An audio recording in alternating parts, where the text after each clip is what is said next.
오늘도 그렇고 지난 성탄절도 그렇고 또 한 해 동안 귀한 찬양으로 섬겨준 우리 찬양대 다시 한번 감사와 격려의 박수 할까요? 감사합니다. 수요일 성탄절이 지났습니다. 이 성탄절과 관련된 모든 행사도 다 지나갔습니다.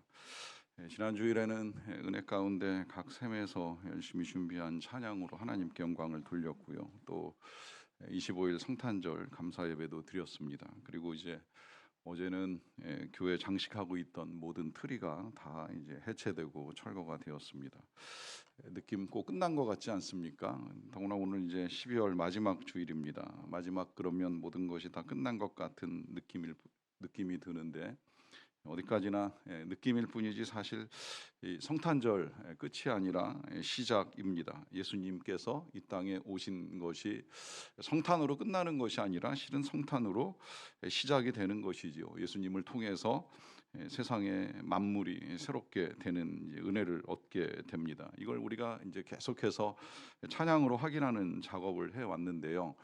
이 찬양, 마리아가 불렀던 사가랴가 불렀던 이 찬양은 예수님의 탄생을 축하하는 찬양이면서 동시에 찬양으로만 끝나는 것이 아니라 우리 예수님께서 하실 일들에 대한 예언입니다. 대부분의 찬양이 예언을 담고 있었습니다. 그 예언은 이제 예수님께서 이 땅에서 하실 일들뿐만 아니라 장차 우리에게 강림하셔서 이루시게 될 일들까지도 담겨 있는 하나님의 약속이라고 할 수 있습니다.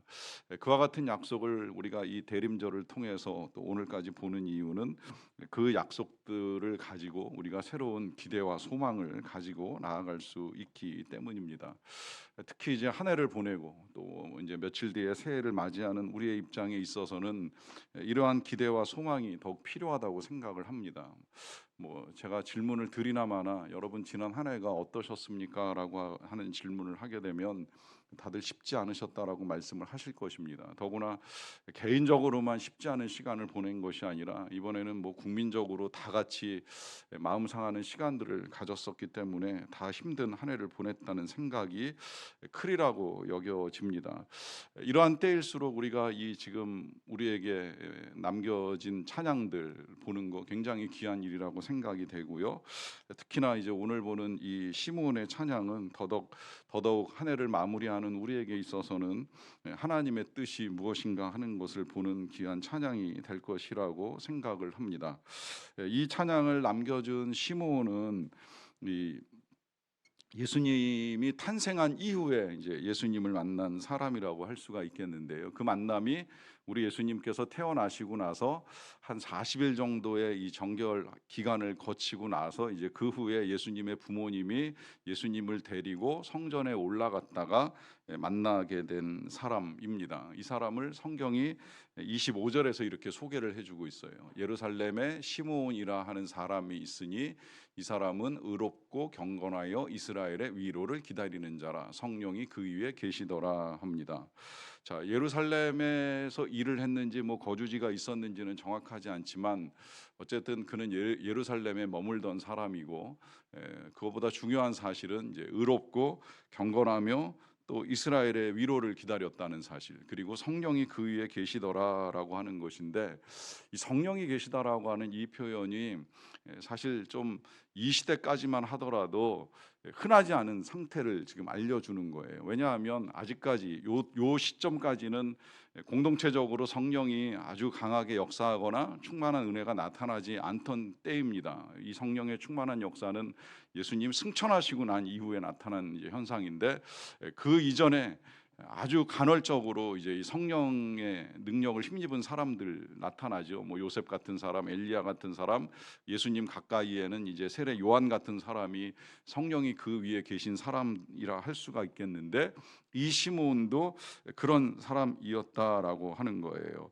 그런데 그런 그가 이스라엘의 위로를 기다린다라고 하는 건 이제 당시 이스라엘의 상황을 반영하는 것인데, 그때 이스라엘 상황은 들으신 대로 로마의 지배 아래서 굉장히 이제 고통스러운 나날들을 보내고 있었습니다. 하루하루가 거듭될수록 이 로마의 폭정이 이스라엘 국민들을 아주 힘들게 하는 이제 그런 상황에서 이제 더 힘든 건 이 로마의 앞잡이로 백성을 더 착취하는 이제 이스라엘 관리들 내지는 뭐 바리새인들, 장로들, 뭐 제사장들 이런 사람들이 이제 점점 많아지다 보니까 참 고통이 가중되는 시대였다라고 생각이 되는데, 그런 시대에 정말 이 이스라엘을 구원해 줄 메시아가 언제 어떻게 오실 것인가, 그러한 이스라엘의 이제 위로를, 국가적 위로를 기다리던 사람이 시므온이라고 할 수가 있습니다. 그런 가운데에 그가 이제 의롭고 경건한 삶을 지켜가면서 하나님께 간절히 기도하는 사람이 아니었을까 생각할 만한데요. 이러한 그에게 이제 성령께서 지시한 내용이 26절에 이어집니다. 그가 주의 그리스도를 보기 전에는 죽지 아니하리라 하는 성령의 지시를 받았다라고 합니다. 그리스도를 보기 전에 죽지 아니하리라. 이게 얼마나 감사한 약속이에요. 그가 세상을 떠나기 전에, 죽기 전에는 반드시 메시아가 임할 것이다라고 하는 약속이에요. 여러분, 이런 약속 받으면 참 귀하지 않겠습니까? 우리가 세상을 떠나기 전에 예수님께서 강림하신다. 죽지 않고 예수님이 강림하시는 것을 우리가 볼 수 있다라고 하면 이거 얼마나 귀한 일이겠어요. 그렇게 생각지 않으세요? 우리 대부분 다 천국을 가고 싶어 합니다. 천국의 소망을 가지고 살아가요. 그런데 만약에 지금 당장 가시겠느냐라고 질문하면 그렇다고 말할 사람이 많지 않죠. 한번 손 들어 볼까요? 가고 싶은지, 지금 가고 싶은지.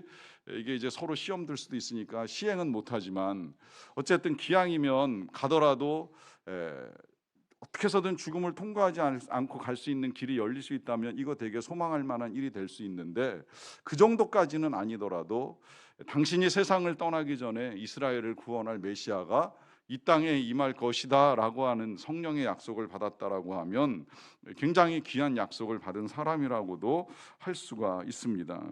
그런 소망을 가지고 이제 의롭고 경건한 삶으로 살던 이 시므온이 또 한 번의 성령의 지시를 받는 사건이 있는데요. 27절입니다.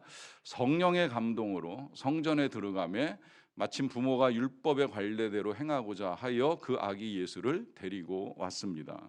그러니까 이 시므온이라는 사람이 성전에 들어가서 예수님을 만나는 것도 그냥 저절로 우연히 되는 것이 아니라 성령의 감동을 받았다 그래요. 어떻게 받았는지는 명확하지 않지만 아마도 그 마음에 지금 올라가면 이제 이 땅을 구원할 메시아를 만나는 일이 일어나게 될 것이다, 이제 이런 마음을 주셨겠지요. 그리고 그 마음을 가지고 순종하며 성전에 들어갔어요. 근데 그때 마침 예수님의 부모가 이제 율법의 관례대로 아마 할례를 행하려고 이제 나아온 것 같은데, 그 할례를 행하기 위하여 아기 예수를 데리고 오는 그 순간에 예수님의 부모님과 또 그 품에 안겨 있는 아기 예수님과 마주치게 됩니다. 이 만남 얼마나 감격스러웠을까 하는 생각을 해보는 거예요. 참 오랫동안 깊은 아픔과 고통 속에서 하나님께 간절히 기도하는 가운데 1차적으로 응답을 받았잖아요. 죽기 전에 메시아가 오리라. 그 약속을 묻고 또 기다리는 시간이 어쩌면 짧지 않았을 거라고 생각이 되는 거예요. 긴 시간을 보냈겠지요. 그러던 중에 이제 그 약속대로 때가 이르렀을 때에 한 번 더 성령의 감동과 지시로 성전에 올라가서 드디어 악이지만 그 메시아 예수님을 만나는 이 일이 이루어집니다. 이 사건만으로도 우리가 어떤 시간을 보내든지 하나님의 약속 가운데 소망을 가지고 있다면 그 소망 가운데 낙심하지 말아야 될 이유가 더욱 분명해지는 것이지요. 그것은 그 소망이 이루어지는 날이 이렇게 도래하게 된다는 거예요. 이 사람이 이스라엘을 위로로 기다리면서 그 긴 세월을 보냈지만 그 세월 가운데 주셨던 하나님의 약속이 이루어지는 날도 반드시 오게 된다는 것입니다. 그러다 보니까 이 시므온이 너무나 감격스러워서 아기 예수님을 직접 안고 찬송을 하는 내용이 이제 오늘 우리가 읽었던 본문인데요. 그 찬송 29절에 이렇게 이어집니다. 주제여 이제는 말씀하신 대로 종을 평안히 놓아 주시는도다. 내 눈이 주의 구원을 보았습니다라고 합니다. 자, 이제는 그가 하나님의 이름을 부르면서 하나님께서 말씀하신 대로 자신을 평안히 놓아준다고도 하고 또 구원을 분명히 보았다고까지 이제 표현을 해요.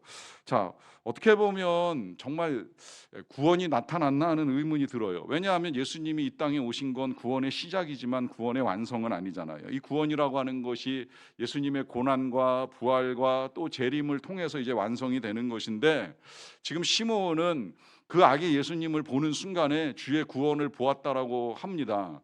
왜 그럴까요? 그는 이 아기 예수님의 탄생만으로도 충분히 이제 하나님의 구원에 대한 확증을 얻은 거예요. 하나님의 약속하신 말씀대로 구원이 이루어질 것에 대한 이제 소망이 더욱 분명해진 것입니다. 그러다 보니까 이제 이 예수님을 만나는 것이 구원을 보는 것과 별로 다르지 않고, 그러하기 때문에 지금 세상을 떠나도 여한이 없다는 듯한 표현을 사용하고 있어요.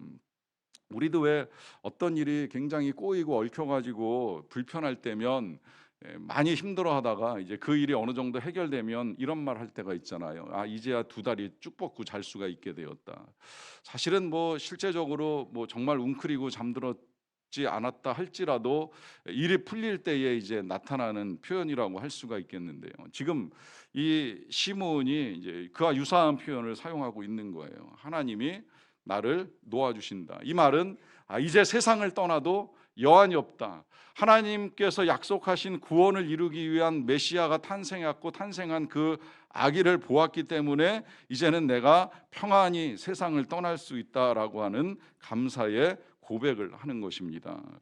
그러면서도 이제 그는 이제 이와 같은 사실과 함께 다시 한번 그도 예언의 내용을 담은 찬송을 부르는데요. 31, 2절에 이렇게 찬양을 합니다. 이는 만민 앞에 예비하신 것이요 이방을 비추는 빛이요 주의 백성 이스라엘의 영광이니이다라고 합니다. 자, 여기 지금 이제 이 시므온이 아기 예수님을 만나면서 이제 미리 알려주는 귀한 약속의 내용인데요. 그것은 하나님께서 만민 앞에 예비하셨다라고 하고요. 또 이는 이방을 비추는 빛이라고도 하고요. 또 그것이 이스라엘의 영광이라 합니다. 이 말은 우리 예수님이 이 땅에 오시는 사건이 단순히 이스라엘만을 위한 사건이 아니라 만민을 위하여 오시는 사건이고, 그 일을 하나님이 예비하셨고 이제 그 일을 이루어 가신다는 거예요. 이건 틀림없는 사실이지요. 우리 예수님이 이스라엘만을 위하여 오셨습니까? 절대 아니지요. 이방을 비치는 빛으로 만민을 구원하기 위한 구원자로 이 땅에 오셨습니다. 이와 같은 사실이 이제 이스라엘 백성들에게는 큰 영광이 된다고 하는 것이 단지 이스라엘만을 위한 것이 아니라 그와 같은 만민을 위한 구원자가 이스라엘 유대인으로 이 땅에 오셨다는 사실로 그들에게도 영광이 되리라라고 하는 말씀입니다. 실제로 이제 예수님은 이스라엘의 독립을 위한 메시아로 나타나신 것이 아니라 어둠과 사망의 그늘 아래 있던 우리를 구원하시기 위하여 오셨죠. 말 그대로 이방을 비추는 빛으로 오신 거예요. 만민을 위하여 이것을 예비하신 하나님께서 때가 찼을 때에 그 아들 예수님이 이 땅에 태어나시게 함으로 말미암아 만민을 구원하는 하나님의 역사를 이제 이루어 가시는 것입니다. 이게 놀라운 것은 이 사실에 대해서 지금 시므온이 아무것도 본 게 없잖아요. 그는 어쩌면 이 아기가 태어나고 아기를 만나고 얼마 안 되고 세상을 떠났을지도 몰라요. 성경상으로 이렇게 읽어 나가다 보면 굉장히 나이가 많은 사람으로 여겨지는데 살아봐야 몇 년을 더 살았겠어요. 그러니 그는 이스라엘의 구원 내지는 뭐 만민을 향한 주님의 역사를 얼마나 봤을까 싶습니다.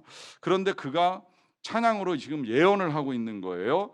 근데 그 예언을 이 시므온이 한다는 사실이 놀라운 것은 그가 앞서 뭘 기다리던 사람이라고 우리가 읽었습니까? 이스라엘의 위로를 기다리던 사람이에요. 이스라엘의 위로. 다시 말하면 이스라엘의 독립과 해방을 기다리고 그 독립과 해방을 이루어질 구원자를 기다리던 사람이에요. 근데 그런 그가 예수님을 만났을 때에 감격에 거어가지고 그가 선포하는 내용은 단순히 이스라엘의 구원이나 독립에 관한 이야기가 아니죠. 만민의 구원의 문제를 찬양하고 있고 이방을 비추는 빛을 찬양하고 있어요. 다만 이제 그런 일들을 이루실 분이 이스라엘 사람으로 태어났기에 이스라엘의 영광이다라고 하는 말을 하고 있습니다. 그러니까 이 사람이 처음에는 자기의 구원과 자기 나라의 독립을 위해서만 소망을 가지고 살다가 막상 예수님을 만났을 때에는 이 예수가 만민을 위하여 이 땅에 오셨다는 사실을 선포합니다. 어찌 이 일이 가능할까요? 그야말로 그 위에 성령이 계시고 그가 성령의 감동을 받은 사람이기 때문입니다. 그래서 처음에는 아기를 보는 기쁨과 감격으로 노래를 시작했을지 모르지만 결국 그 입에서 나오는 메시지는 만민을 위하여 이 땅에 오신 예수님을 위한 모든 것들을 우리에게 알려줍니다. 이런 찬양을 하니까 이제 그 부모가 놀랍게 여길 수밖에 없었고요. 그런 부모에게 다시 이제 시므온이 축복을 이어나가는데요. 34절입니다. 시므온이 그들에게 축복하고 그의 어머니 마리아에게 말하여 이르되 보라 이는 이스라엘 중 많은 사람을 패하거나 흥하게 하며 비방을 받는 표적이 되기 위하여 세움을 받았다라고 하는 말씀을 합니다. 자, 여기 예수님에게 이제 어떤 일이 또 일어나게 될 것인가 하는 것을 알려주는데 많은 사람을 패하거나 흥하게 한대요. 그러면서 비방을 받는 표적이 될 거라고 하시잖아요. 실제로 이제 예수님으로 인해서 패하는 사람도 나오고 흥하는 사람도 나와요. 예수님 이전에 물론 뭐 실제로 뭐 패하고 흥하는 인생들이 있긴 했지만 이제 이게 좀 불분명했어요. 그런데 예수님이 이 땅에 오시고 난 이후에는 이 인간의 흥패가 완전히 나뉘게 됩니다. 예수님을 믿는 사람과 안 믿는 사람으로 나뉘어질 수밖에 없고 여기서부터는 인생의 흥함과 패함이 예수님을 통해서 결정이 난다는 거예요.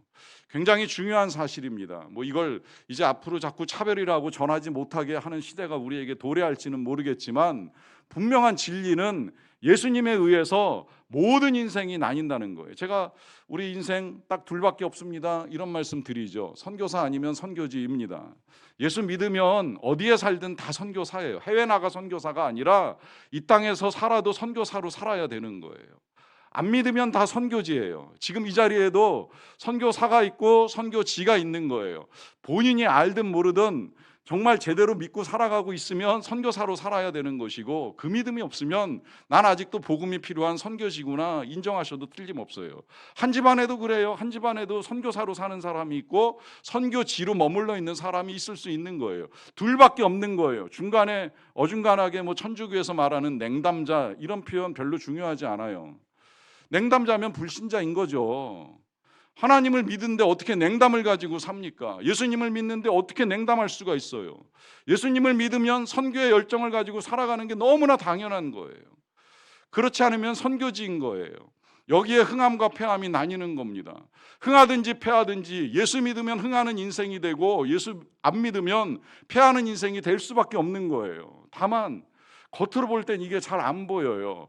그러다 보니까 혼란스러운 거예요. 어떻게 보면 예수님의 제자들은 패하는 인생처럼 보였어요. 힘들었거든요. 삶이 편안하지 않았습니다. 늘 불안한 가운데 떨고 쫓겨다니고 도망다니고 숨어다니고 기회가 닿을 때 복음 전하고 사랑 나누는 일을 했지만 패한 인생처럼 보였어요. 그런데 지금 누가 그들을 패배자라고 감히 말할 수가 있겠습니까? 반대로 그 시대에 예수님을 향하여 비방을 쏟아내던 빌라도 제사장 그 누가 흥했다고 감히 말할 수가 있겠습니까? 예수님으로 말미암아 패하는 자와 흥하는 자가 구분이 됩니다. 여러분 인생을 바꾸고 싶습니까? 흥하는 인생이 되기를 원하십니까?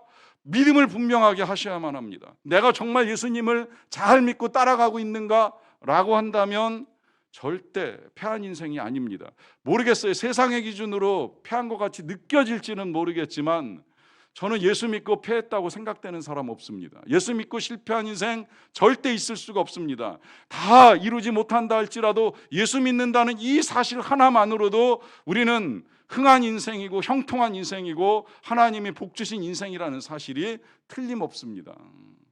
다만 이 일이 이루어져 가는 과정 중에 우리 예수님도 비방을 받는 표적이 되셨어요. 많은 사람들로부터 비방을 받고 고난을 당하셨습니다. 이 일을 지금 이 시므온이 미리 예수님의 어머니에게 알려주는 거예요. 전 이것도 참 묘하다고 생각이 들어요. 축복은 부모에게 했는데 이 예수님이 앞으로 이제 장차 이루어 가실 일에 대해서만큼은 마리아에게만 이야기를 해줍니다. 왜냐하면 요셉이 일찍 세상 떠날 것이라는 걸 적어도 성령은 아시잖아요. 요셉은 세상을 일찍 떠났기 때문에 예수님이 어떤 비방을 받고 어떤 고난을 받았는지를 알 수 없겠지요. 그런데 마리아는 살아남아 가지고 이 예수님 십자가에 달리고 죽는 이 모든 일련의 과정들을 다 지켜보게 되는 거예요. 그러니까 마리아에게 이와 같은 사실을 전해주면서 마지막 35절에 이어나갑니다. 또 칼이 네 마음을 찌르듯 하리니 이는 여러 사람의 마음의 생각을 드러내려 함이라 하십니다. 자, 칼이 네 마음을 찌르게 되리라 라고 하는 이 말씀, 어떻게 보면 앞으로 이제 마리아가 겪게 될 일들을 미리 말씀해 주시는 것이라 할 수가 있겠는데요. 그럴 수밖에 없지요. 실제로 우리 예수님이 비방받으시고 고난당하시고 죽음을 겪어 나갈 때에 진짜 제일 마음 아픈 사람이 누구였겠어요? 당연히 마리아죠. 마리아 정말 마음이 칼로 찌르는 것 같은 고통이 있었을 거라고 생각을 합니다. 우리 예수님 십자가에 달려 돌아가실 때 그 앞에서 가장 가슴 아픈 사람이 누구겠어요? 당연히 마리아일 수밖에 없지요. 잉태했고 출산했고 양육한 아들이 자기보다도 먼저 세상을 떠나는 것도 눈물 날 일인데, 그것도 그냥 세상을 떠나는 것이 아니라 많은 사람들에 의해서 비난받고 거기다 십자가의 고통까지 처절하게 겪으면서 세상을 떠나는 이 일이 칼로 가슴을 찌르는 정도겠어요. 어떻게 보면 정말 표현할 수 없을 만큼의 비참함을 마음으로 겪는 사건이라고 할 수가 있습니다. 그러니까 어떤 예수님에 관한 영화를 봐도 이제 이 장면만큼은 참 보기 힘들잖아요. 가끔 한 번씩 마리아의 얼굴이나 마리아의 이 마음을 보여주고 비춰주기 위해서 영화 제작자들이 애를 쓰는데, 정말 슬픈 어머니, 이보다 더 슬픈 어머니가 있을까 싶을 만한 모습들을 보여주지요. 그러니까 조각도 많이 만들어졌어요. 여러분 아시는 그 피에타라고 하는 조각, 슬픔, 비탄을 담은 뜻의 이 조각이 보니까 미켈란젤로만 만든 게 아니라 유사한 조각들이 많이 만들어져 있는데, 그 조각은 십자가에서 내려진 예수님을 안고 있는 이 어머니의 슬픔을 보여주는 조각이잖아요. 그만큼 마리아가 고통을 겪었다라고 하는 의미입니다. 그러하기 때문에 이제 그와 같은 일들을 겪게 될 것에 대한 이 시므온의 예언이라고도 할 수가 있는데요. 그런데 이 예언이 이 내용만은 아니라는 생각이 들어요. 왜냐하면 그 뒤에 아까 읽었던 35절 후반부에 보시게 되면 이런 말씀을 하시잖아요. 이는 여러 사람의 마음의 생각을 드러내려 함이라 하는 말씀입니다. 이 말씀은 우리 예수님이 사람들의 마음을 드러내신다는 거예요. 자, 그러니까 우리 예수님 통해서, 예수님 앞에서 우리의 마음의 상태가 드러난다는 것입니다. 이게 사실 더 중요합니다. 어떤 면에서는 마리아가 실제 그 마음이 칼로 찔리는 것 같은 아픔과 고통을 겪었다는 것도 중요한 일이긴 하지만, 그러나 그와 더불어서 우리 마음의 생각이 예수님 앞에서 드러난다라고 하는 이 사실 잘 생각을 해보세요. 여러분, 우리는 우리의 마음을 정확하게 보기가 쉽지 않아요. 제대로 알기가 어렵습니다. 우리가 뭐 흔히 일반적으로 객관화한다 말을 하지만, 객관화한다는 표현을 사용하고 말하는 사람조차도 저는 정말 객관적으로 보고 있나 하는 의문이 들 때가 있었어요. 그만큼 본인이 생각하는 마음과 다른 사람이 보는 마음이 다를 수 있다라고 하는 것인데, 뭐 본인이든 다른 사람이든 그게 중요한 게 아니라 정말 예수님 앞에서 내 마음의 상태가 어떠하냐라고 하는 게, 이게 제일 중요한 거죠. 근데 그 예수님의 빛 앞에서 보게 되면 정말 내 마음 다 드러나잖아요. 얼마나 더러운지, 얼마나 엉망인지, 얼마나 욕심이 많은지, 얼마나 죄가 많은지, 이게 보이기 시작을 하는 거거든요. 그럼 이제 아프기 시작한 거예요. 정말 마음이 찔리는 것 같은 거예요. 그걸 주님 앞에서 그 빛 앞에 보기 전까지는 내가 이렇게 엉망인 인생이었구나라고 하는 사실을 모르니까 아픈 것도 모르는 거예요. 근데 이걸 정말 알게 되면 그 다음에 이제 더 큰 아픔이 찾아옵니다. 왜냐하면 이런 나 때문에 하나님의 아들이 이 땅에 오셨다? 그 아들이 오신 것으로 그냥 끝나는 것이 아니라 그 아들이 이런 나 때문에 십자가에서 고난을 당하셨다? 칼로, 창으로 찔리시고 채찍에 맞으시고 죽으셨다? 마음이 칼로 찔리는 것 같은 아픔이 없어도 이상한 거죠. 아니, 오히려 그 일에 아파하지 않는 우리 자신이 더 아파요. 그 사건이 그냥 보통 사건이 아닌데 성탄절 하루로 지나가고 고난주간 한 주간으로 지나갈 일이 아니라 생각할수록 가슴 아프고 마음 상하는 일인데 이 일에 비통함이나 애통함 없이 살아온 우리 자신 때문에 마음이 더 찔리고 아플 수밖에 없다는 것입니다. 그런데 왜 예수님은 그렇게까지 하면서 우리의 마음을 보게 하실까요? 왜 우리의 마음의 생각을 드러내시는 일을 하실까요? 여기에 중요한 이유가 있습니다. 그 아픔, 그 고통이 그 아픔에서 끝나는 것이 아니기 때문입니다. 그 아픔, 그 고통을 가진 자만이 위로를 기다리고 그 위로를 기다리는 사람이 하나님의 위로를 받을 수 있기 때문입니다. 다시 한번 마리아를 보십시오. 그가 칼로 마음을 찌르는 것 같은 아픔을 겪었어요. 십자가에 달리는 아들을 보는 것도 마음이 아프지만 그 아들이 십자가에서 내려졌을 때 죽어있는 아들을 품에 안은 이 어머니의 마음, 아마 어머니들 다 이해하실 거라고 생각이 들어요. 내 자식이 이렇게 비참하게 많은 사람들 앞에서 고난을 받고 수욕을 당하고 죽었다. 그 아들을 품에 안은 이 어머니의 아픔이 뭐 어떻게 말할 수가 있겠어요.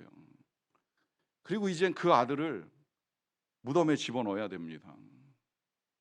그리고 끝난 것처럼 보였어요. 그 아픔을 누가 위로하겠습니까? 그 슬픔을 누가 알아줄 수 있겠어요? 그런데 끝이 아니었잖아요. 우리 예수님이 부활하셨잖아요. 그래서 우리에게 부활이 굉장히 중요한 거예요. 이 부활 없으면 얘기가 안 되는 거예요. 이 예수님의 부활 때문에 마리아가 죽음으로 떠나보냈던 아들이 자신의 아들이 아니라 하나님의 아들이라는 사실이 드러난 거예요. 그러고 보니 내가 잉태하고 내가 출산하고 내가 양육했던 이 아들이 하나님의 아들이었다는 사실, 그 사실을 깨달으면서 그에게 얼마나 큰 하나님의 위로가 임하였겠습니까? 그 위로가 한순간 예수님의 부활, 다시 살아난 걸 보는 감격으로 끝났겠습니까? 그를 향한 하나님의 위로는 지금까지도 계속되고 있잖아요. 그래서 그 이름, 합당하지는 않지만 많은 사람들이 성모라는 이름으로 위로를 하잖아요. 이게 얼마나 놀라운 위로예요. 여러분, 우리에게 그런 위로가 있다는 사실이에요. 우리 뭐 성모 수준은 아닐지라도 성도, 거룩한 백성, 하나님의 백성, 하나님의 아들, 하나님의 자녀라는 이 위로가 우리에게 있는 거예요. 여러분, 이 위로를 기다리지 않습니까? 이 위로가 임하기를 원하지 않습니까? 지금 같은 때에 이 위로가 필요하다고 생각하지 않습니까? 정말 힘들게 한 해를 보내온 우리에게 있어서 우리 모두가 다 위로가 필요하다면 그 위로를 누구한테 구하겠어요? 사람한테 구하겠어요? 세상에서 구하겠어요? 선물로 충분합니까? 하나님의 위로가 아니면 안 되는 것이지요. 그래서 우리는 이스라엘의 위로를 기다리던 시므온 같이 끊임없이 주님의 날을 소망하며 찬양을 해야 됩니다.